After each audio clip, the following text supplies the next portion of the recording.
guys, welcome back to my channel. So the first thing I should mention is that my voice, holy actual F, y'all, this is a situation. I think I'm getting sick or something. I feel like there's like an animal living like right here in my throat. So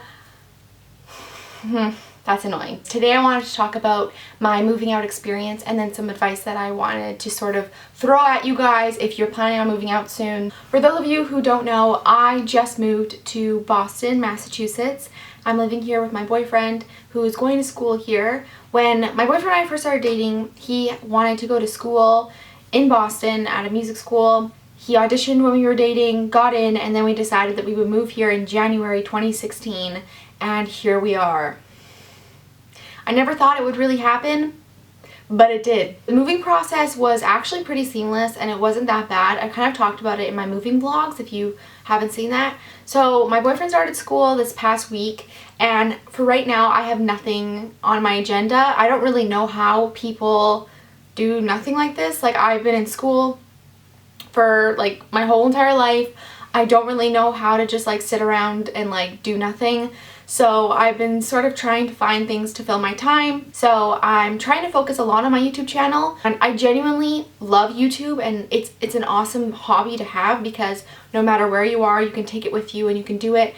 And not only that, but I feel like this is an adventure that I'm going on and I'm bringing you all along with me. This move was not something that I ever thought I would do as a child. I always thought I would kind of follow the same path as my siblings and my parents, but this is so exciting, and it's been a really big adventure for me so far. I'm still like pretty uncomfortable by myself in the city, but I have gone out a few times and just kind of walked around. There's lots of people and there probably isn't any reason for me to be like really worried. This is just a brand new city to me. Like, I've only been here 3 times. And the 3rd time was when I was moving here. So I don't really know the areas, and I don't really know like what to avoid. Where we moved is apparently one of the nicest and cleanest, friendliest and safest areas. So I feel really good here. There's lots of young women walking around by themselves. So I'm definitely getting my confidence with walking around the city. As far as homesickness, I've actually been doing pretty well. I had a lot of homesickness right when my parents left. I haven't really been hit by it too bad. There's been a few times where I'm like, oh man, I wish I was home, or oh man, I wish my family was here, or whatever. I've only had like 1 breakdown, but that will probably not stay that way. But I've only had like 1 or 2 breakdowns where I'm just like, oh, I can't do this. So establishing a routine has been a lot more difficult, like I said, than I thought it would be. I've applied to a bunch of jobs and hopefully I'll get one soon. I want to work. Like, I want to have something to do with my life. Like I said, I'm not the type of person that can just sit around all day and be like content like that. I really can't. I really want to be stimulated. I want to go do my own thing. I want to be independent in the way that I can go work a job for 5 hours, come home, make dinner, and like live my life. Making friends, I literally don't know anyone still. That's why I'm kind of hoping that I get a job soon, because I have no like community to make friends with, because I'm not in school and I don't have a job and I don't have really anything right now. I sort of am just like by myself for most of the day, and I'm quite a social person. I kind of need that like social experience to be like content.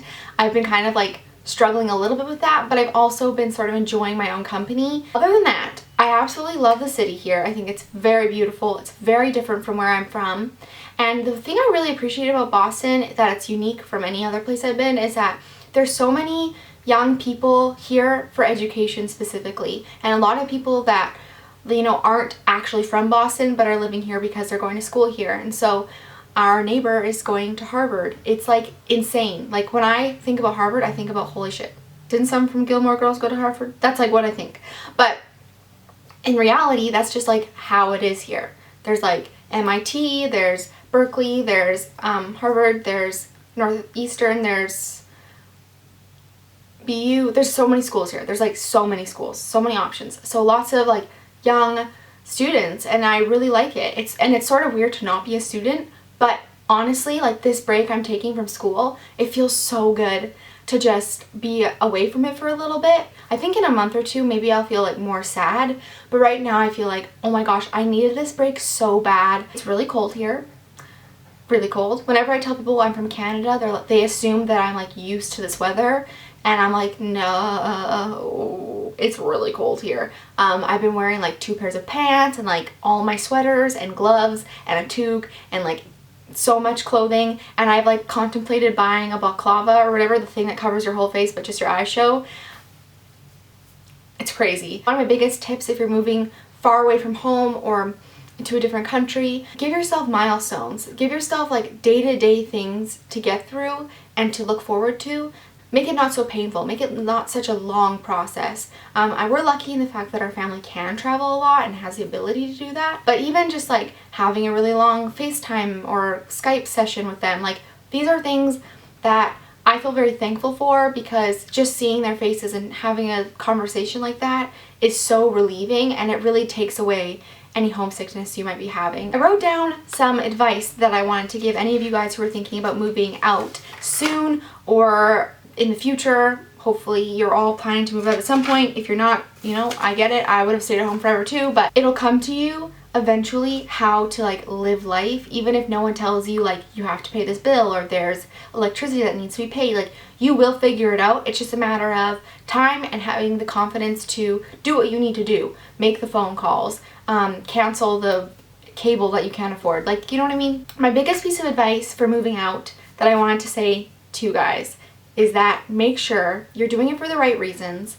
and make sure that you're actually ready. Although I say like I would have lived at home forever and oh, I loved living at home, I think I was ready to move out. I've always lived in my parents' house with a certain level of independence. If I was home, I was home. If I wasn't, I wasn't. And all I had to do really is tell them where I was, and that's fair.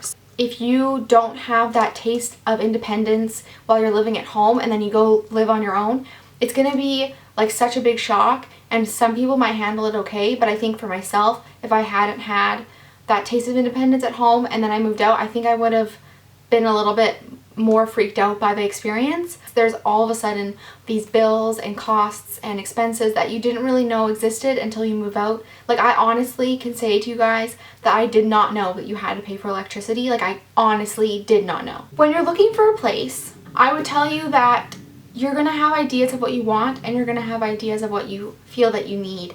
And I think that it's very important to focus on the needs. Focus on the things that you actually need to have.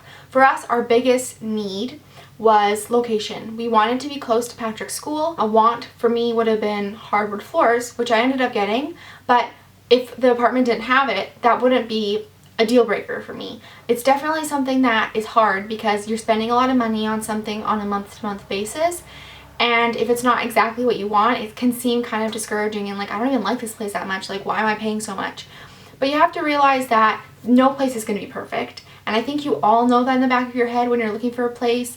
Even when you're buying like a t-shirt, like I always kind of think like, oh man, if it had this or if it didn't have that, it would be perfect. It's the same thing. It's just nothing is going to be perfect. Nothing is going to be exactly what you want. Roommates. This is a whole other topic that I personally have experience with because I live with my boyfriend. We've been together for a while now, and we've spent a fair amount of time, the two of us, living in the same small space for like a week or two at a time.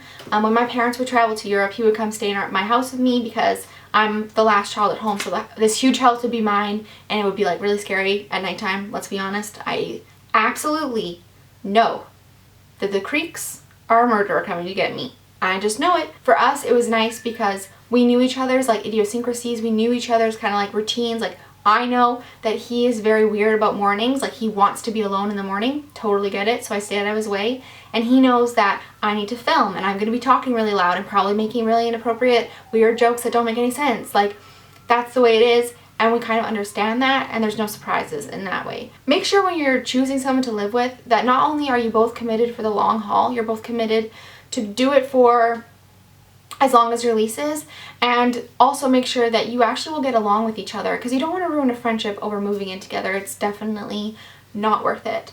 So that is basically everything I wanted to talk about in this video. I've covered my experience so far living out of my family home and moving out on my own with my boyfriend and living in a new city, in a new country. Every day it gets more comfortable and it feels more like home.